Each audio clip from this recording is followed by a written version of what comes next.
Olá, está no ar o Jornal Câmara Notícia nesta segunda-feira, dia 1º de abril. Confira os destaques da segunda edição. Secretário de Transportes participa da reunião da Comissão de Mobilidade Urbana e analisa as obras do BRT.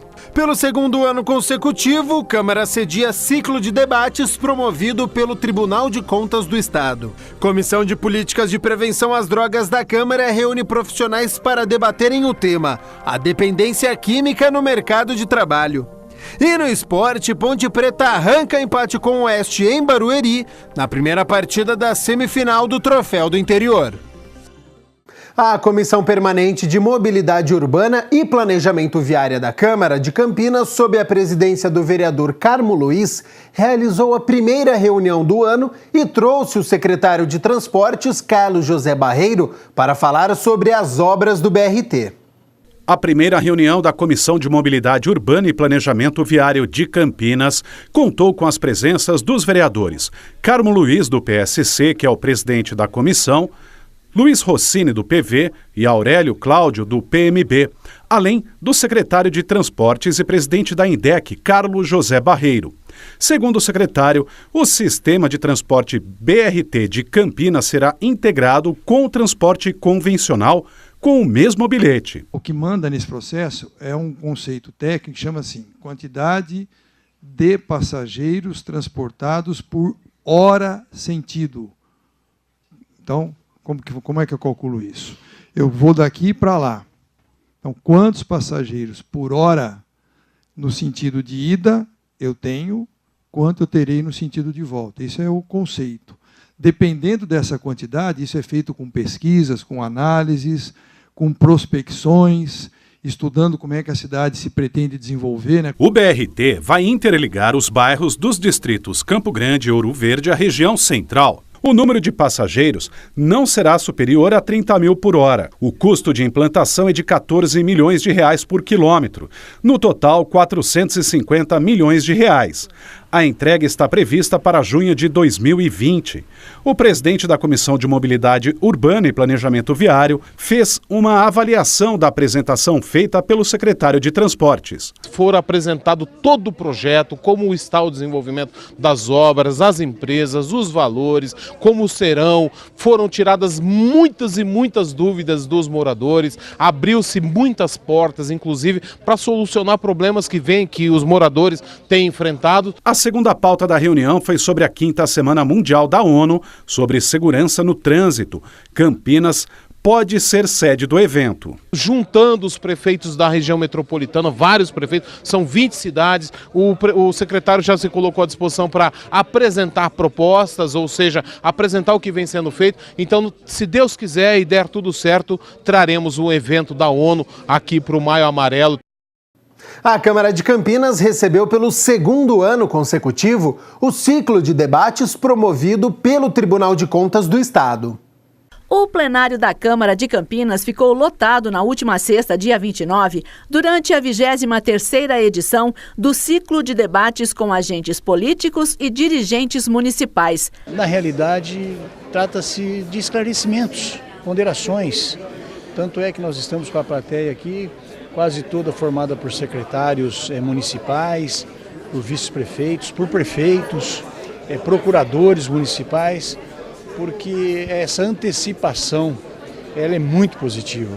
Ela evita, ela até conclui situações que poderão ser evitadas numa análise futura no próprio Tribunal de Contas. Promovido pelo TCE, Tribunal de Contas do Estado, em parceria no caso de Campinas com a Elecamp, Escola do Legislativo, tem o objetivo de orientar os gestores públicos sobre temas relevantes relacionados à aplicação de recursos, transparência, controle interno e acesso à informação, entre outros. O objetivo é ajudar a administração esclarecendo os problemas que o administrador tem. É esse o objetivo principal. E nós vivemos numa época de grandes mudanças legislativas, onde é necessário que o tribunal dê este apoio aos administradores. De acordo com o diretor da Regional Campinas do TCE, o Tribunal de Contas não se coloca como um órgão punitivo. embora seja a nossa função constitucional de fiscalizar os órgãos públicos, a gente prefere ter uma função pedagógica, onde se evite o erro, onde o erro seja conhecido antes de ser cometido e se corrija o rumo daquilo que está sendo feito. Oscar Maximiano da Silva também falou sobre uma novidade anunciada durante o evento. Alertas serão enviados pelo TCE aos administradores cujas contas estiverem em desacordo com as normas pré-estabelecidas pelo órgão. Os alertas são feitos em função da Lei de Responsabilidade Fiscal. Na verdade, já vem sendo feito pelo Tribunal de Contas há alguns anos já. O que está mudando a forma agora é a sistemática de fazer, que passa a ser uma coisa mais efetiva, mais alinhada à evolução tecnológica que nós temos. Então isso vai chegar antes ao gestor público e vai chegar de uma forma mais precisa. Por iniciativa do gabinete do vereador Gustavo Peta, a Câmara promoveu uma palestra sobre educação na infância em razão da Semana Nacional de Orientação aos Pais. Não educar pode gerar traumas. Esse foi o tema da palestra que a psicóloga Priscila Ribeiro Manzoli proferiu no plenário da Câmara Municipal de Campinas na última sexta-feira. A ação foi uma iniciativa do gabinete do vereador Gustavo Peta, como parte da Semana Nacional de Orientação aos Pais. Uma semana que tem acontecido diversos eventos pelo Brasil afora, com muita capilaridade, com diversas palestras, e hoje nós teremos aqui na Câmara de Campinas a palestra Não Educar Pode Gerar Traumas, com a psicóloga Priscila Ribeiro Manzoli. Psicóloga, mãe de 3 filhos, trabalha há 13 anos como psicóloga clínica e tem mestrado em psicologia pela USP. Na palestra, a psicóloga abordou temas espinhosos para os pais dos dias atuais, que têm de lidar com diversas situações em um mundo cada vez mais globalizado. Para ela, é necessário que os pais eduquem os filhos para o mundo. A família, ela vai dar o suporte para que a criança faça sozinha, né? Então, a gente não vai carregar a criança no colo, né? A gente vai andar de mão dada. Porque se eu sempre carrego, a hora que ela tiver que andar sozinha, ela pode tropeçar, cair e se machucar. Então, se eu ando de mão dada, ela vai aprender a caminhar sozinha, e aí eu posso soltar a mão e eu vou ter garantido que ela vai conseguir chegar onde ela precisa chegar. Presidente da Comissão Permanente de Educação e Esportes da Câmara, o vereador Gustavo Peta ressaltou a importância de a Casa Legislativa promover debates de interesse público. E ele se comprometeu a continuar buscando a maior variedade de temas e de especialistas para garantir a pluralidade na Câmara. A Comissão de Educação aqui da Câmara tem um papel de discutir todos os projetos de leis que envolvam o tema da educação, do esporte, de fiscalizar também o Poder Executivo em relação às políticas públicas desses temas e também de recepcionar debates públicos que sejam relevantes e importantes para a educação no nosso município. A Comissão de Políticas de Prevenção às Drogas da Câmara reuniu 3 profissionais no plenarinho aqui da Câmara para abordarem o tema a dependência química no mercado de trabalho. A reunião da Comissão de Políticas de Prevenção às Drogas reuniu a psicóloga Yara Aidar, André Almeida, tecnólogo em recursos humanos, e a Silze Morgado, especialista em relações públicas. Ao fim das palestras, a plateia pôde participar. E o Wagner, dependente químico em tratamento, relatou a dificuldade das empresas em contratar uma pessoa nesta situação. O presidente da comissão, o vereador Nelson Osseri, reconhece este problema. As pessoas precisam entender esse mundo das drogas, o tanto que é difícil, né? A pessoa retornar ao ambiente de trabalho, retornar ao mercado de trabalho, como também é difícil para o empresário, né? Para aquele que gera emprego, contratar. Muitas das vezes ele nem sabe que a pessoa é portadora da dependência química e começa a perceber no decorrer do tempo, com a conduta, com a mudança de humor, a mudança de comportamento, né? E às vezes é tarde. E aí não cabe ao empresário demiti-lo, e sim tratar. Palestrante André Almeida, que realizou a conclusão do curso de MBA em Gestão Estratégica de Projetos sobre o plano de projeto para conscientização, prevenção e recuperação do dependente químico no mercado de trabalho, reforça que a sociedade é preconceituosa. As pessoas elas têm muito preconceito ainda com dependentes químicos. Para quem geralmente ainda faz utilização de álcool, ele é bem visto, ele é bem aceito ainda. Você vê isso nas grandes corporações, nos cargos de liderança, geralmente você tem esse contato. Mas quando percebe-se que tem um envolvimento com uma droga ilícita, um crack, uma cocaína, uma maconha, você já começa a perceber que ela acaba se afastando de você e tendo muito mais preconceito. O vereador Nelson Osseri acredita que a mudança tem que partir em conjunto. Governo, empresas e sociedade. De todos. O poder público ele não consegue fazer nada sozinho. As empresas precisam se atualizar, por isso que elas investem nas semanas de prevenção, na CIPAT, na semana de proteção, ao acidente de trabalho. Como também da própria sociedade, se informar, parar de criar título, e rotular o dependente químico como cachaceiro, sem vergonha, uma pessoa que não serve para nada.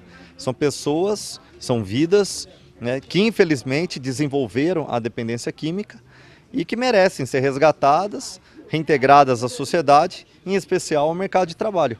O Parlamento Jovem já voltou aos trabalhos. No mês de março, os professores conheceram as regras para ajudar as escolas com as candidaturas e as eleições deste ano. O Parlamento Jovem da Câmara de Campinas chegou à 3ª edição. Ele é realizado pela Elecamp, a Escola do Legislativo. E uma das primeiras etapas deste semestre aconteceu no fim de março com a preparação de professores. Eu acho que um demonstrativo do sucesso é que nessa 3ª edição da Escola do Parlamento Jovem, a procura das escolas aumentou, Então nós conseguimos já nessa fase ter 33 escolas inscritas e já ficaram algumas na fila para o segundo semestre. Essa edição abriu a oportunidade de escolas estaduais e particulares participarem do parlamento, antes restrito apenas para escolas municipais. Essa edição, em relação às edições passadas, a gente tem algumas novidades. Eles vão participar de jogos que têm um viés político, então são jogos da política, que todas as videoaulas que eles vão estar assistindo na escola, elas estão representadas nesses jogos.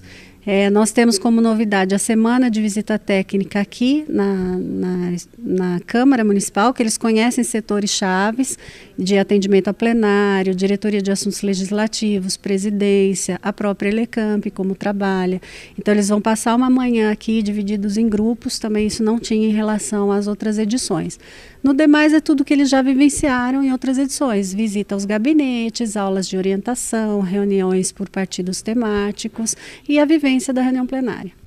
Para o professor Fernando, que já participou das edições passadas, conhecer a política de uma forma mais participativa agrada aos alunos. Eles gostavam bastante de participar, de vir aqui na Câmara Municipal, de conhecer um espaço novo, de conhecer outras escolas, outros participantes, pensar em questões que eles nunca tinham pensado. E para quem é, digamos, novato, as expectativas são grandes. Eles precisam realmente desse contato, porque para um aluno, principalmente um aluno de um bairro bem distante do grande centro, ele vê a política como algo um pouco obscuro. Então a gente acredita que isso vai clarear a vida política, tirar até alguns preconceitos que são formulados no decorrer dos anos, de coisas que eles ouvem, e de repente eles vão ter a oportunidade de ver que algumas coisas que eles pensam da política talvez não é aquele bicho que muitos pintam, É legal porque também até força os alunos, no ambiente onde ele vive, ter um olhar crítico sobre a realidade da sua escola, do seu bairro, da sua região. Assim, é um despertar para a cidadania. Eu tenho certeza que ao final, além de futuros políticos, nós teremos cidadãos por excelência, pela experiência que eles vão vivenciar aqui no Parlamento Jovem.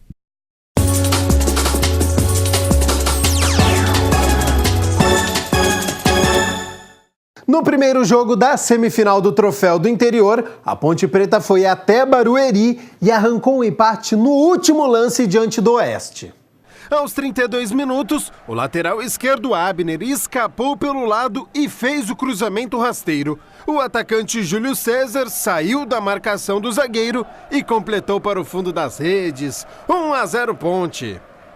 Só que no segundo tempo, apagão da macaca. E aí, em 2 minutos, a virada. Primeiro aos 15 minutos, após cobrança de escanteio, a bola sobrou para o Wallace Banilha, que de voleio marcou um bonito gol. 1 minuto depois, na saída errada da macaca, Fábio chegou cara a cara com o goleiro Ivan e tocou por cima. 2-1. Só que aos 49 minutos, Hugo Cabral cobrou o pênalti. O goleiro Luiz Carlos deu rebote e Vinícius Anocelo, jovem de apenas 18 anos que saiu do banco de reservas, marcou o primeiro gol como profissional. Final, Oeste 2, Ponte Preta também 2.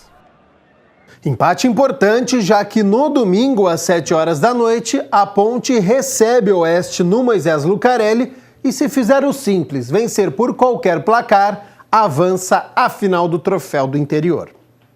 Já na Superliga Masculina de Vôlei, acabou para o Vôlei Renata. Derrota por 3-1, parciais de 25-18, 25-17, perdeu os 2 primeiros sets, fez 25-23, Campinas venceu o terceiro, mas no quarto set, 25-13, a equipe de Campinas terminou o Nacional na 6ª colocação. O Jornal Câmara Notícia fica por aqui. A gente se vê amanhã, ao 12:30, ao vivo na primeira edição. Até lá, tchau, tchau!